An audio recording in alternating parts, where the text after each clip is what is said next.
langsung aja. Assalamualaikum, selamat siang Bu Yulia.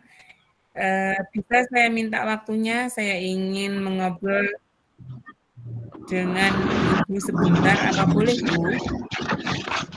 Waalaikumsalam. Ada apa Bu Binti? Saya lihat sepertinya agak murung, tidak bersemangat seperti biasanya. Bagaimana Bu, ada yang bisa saya bantu?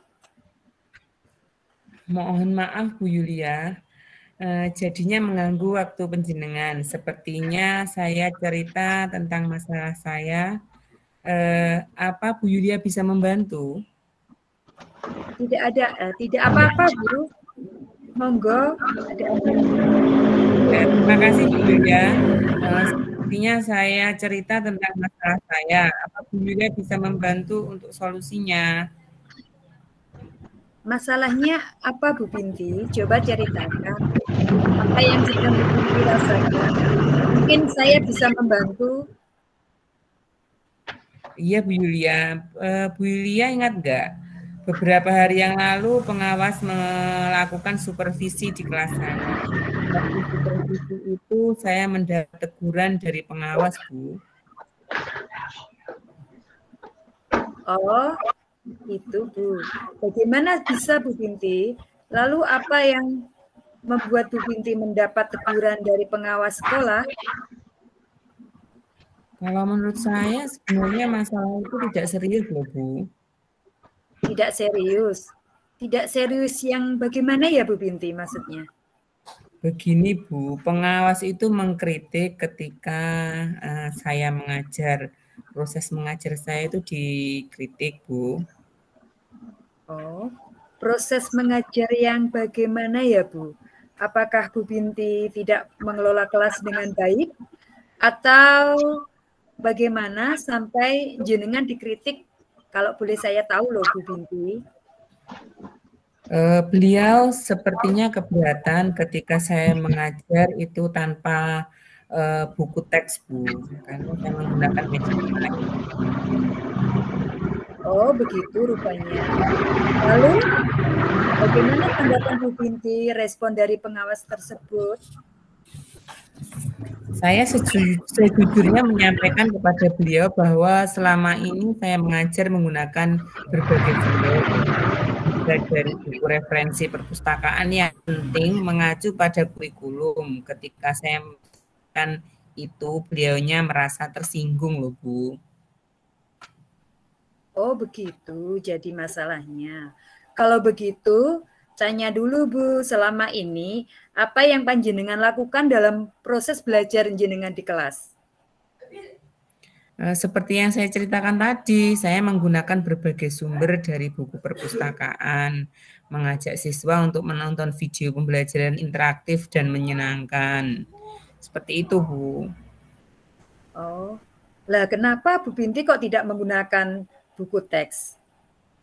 Menurut pendapat saya, sumber belajar yang saya gunakan itu sudah memudahkan siswa. Siswa juga termotivasi dan tetap mengacu pada kurikulum, Bu.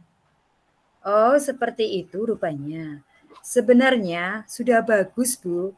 Lalu, bagaimana hasilnya mengajar menggunakan sumber belajar tersebut? Seperti yang kita ketahui ya, Bu Binti, karakter siswa itu berbeda-beda dan belajarnya pula pun pasti berbeda.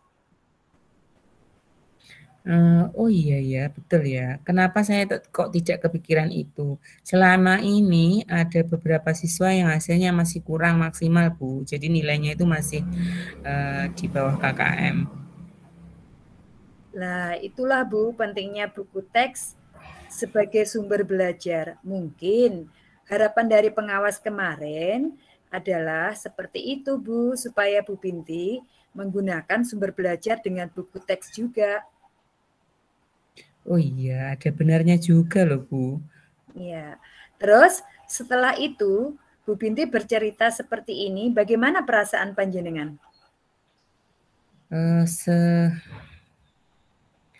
Terus terang beberapa hari ini saya merasa kurang nyaman, Bu. Saya menjadi resah di rumah, kepikiran terus dengan masalah ini. Akibatnya pekerjaan yang lain jadi terbengkalai, Bu Yulia. Oh iya ya Bu. Ya. Lalu Apa ya Bu yang membuat Bu Binti tidak nyaman? Sebetulnya yang membuat saya resah dan tidak nyaman itu Bapak pengawas menyampaikan kepada Ibu Kepala Sekolah, Bu Yulia. Saya takut nanti akan menjadi masalah di kemudian hari. Oh iya ya Bu. Jika saya dapat menyimpulkan ya Bu Binti, yang membuat Bu Binti merasa tidak nyaman adalah saat supervisi itu karena jenengan tidak menggunakan buku teks sebagai sumber belajar. Dan ketika pengawas memperingatkan panjenengan, memberikan argumen sehingga hal itu juga yang membuat pengawas merasa tersinggung dan menyampaikannya kepada kepala sekolah.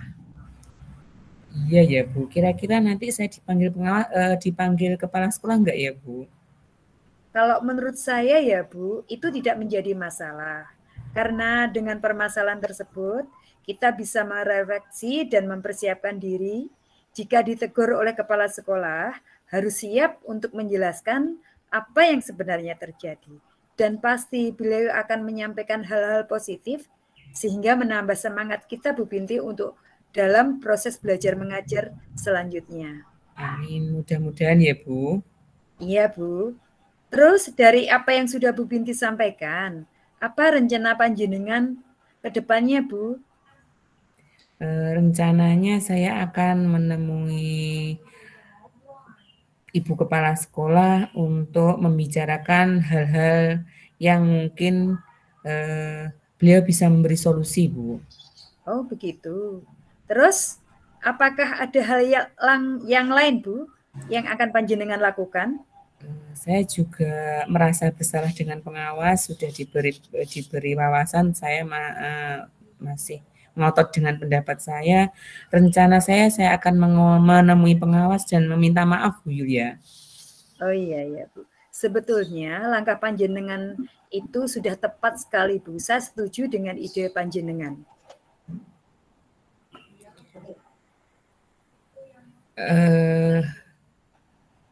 Syukurlah saya merasa lega karena jujur saya takut untuk mengambil langkah dalam menyelesaikan masalah ini, Bu. Apalagi sudah berurusan dengan atasan kita. Saya agak khawatir dan takut salah langkah. Iya Bu Binti, kalau jenengan sudah merasa lega, lalu dari yang sudah Bu Binti rencanakan tadi, komitmen apa yang akan panjenengan lakukan untuk merencanakan, untuk menjalankan rencana tersebut? Komitmen saya akan mengacu pada kurikulum, mematuhi aturan yang ada, dan menggunakan buku teks sesuai saran pengawas. Jenje. Terus dukungan apa saja Bu yang panjenengan butuhkan untuk melaksanakan komitmen tersebut? Ini masih dalam pikiran saya, Bu. Mungkin saya akan mencoba untuk berkomunikasi dengan teman sejawat dan bisa saling mengingatkan, begitu Bu. Iya, siap Bu. Itu ide yang bagus sekali loh Bu Binti. Semoga dapat terselesaikan dan Bu Binti dapat bekerja dengan suasana hati yang tenang tanpa dihantui rasa tidak nyaman.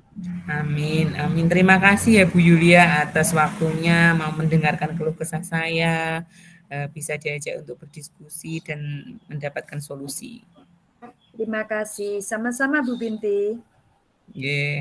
Maaf Bu, ini saya akan kebetulan ada janji, saya akan melanjutkan kegiatan saya yang lain. Ya, monggo dipersilakan Bu Binti. Terima kasih, semoga kita selalu sehat dan bahagia Bu Yulia. Amin, amin. Sama-sama doa juga untuk panjenengan selalu sehat dan bahagia. Amin, amin. Amin. Terima kasih Pak. Ini dari kelompok 1, kasus 3 sudah selesai. Pengamat atau observer monggo dipersilakan untuk menyampaikan. Ya, terima kasih Pak. Di sini saya sebagai pengamat akan menyampaikan bagaimana proses praktek coaching model Tirta untuk kasus 3. Pada tujuan itu Coach sudah baik menyampaikan pembuka, dapat menyampaikan tujuan yang tidak dicapai dengan jelas. Itu komentar saya.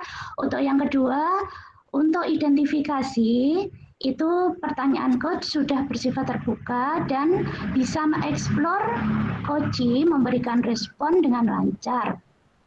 Coach aktif memberikan tanggapan serta umpan balik. Untuk langkah yang ketiga, rencana aksi, coach sudah mampu memberikan pertanyaan pengambilan keputusan mandiri oleh coachee. Coach bisa mengeksplorasi jawaban sehingga menjadi jawaban yang lebih spesifik lagi. Untuk tanggung jawab, coach mengarahkan coachee membangun komitmen. Coachee sendiri telah dapat membuat komitmen secara mandiri berbasiskan dengan Tirta. Demikian yang bisa saya sampaikan sebagai observer. Terima kasih. Oke, Bu Ima, ini baru kasus ketiga ya. Untuk timekeeper-nya bagaimana tadi? Kita berjalan berapa menit? Ini kita hitung dari kasus 3 dulu, yang tadi karena ada reposisi ya, reposisi. Yeah. Ya, berarti sudah berjalan berapa menit ya, masih ada waktu, nah.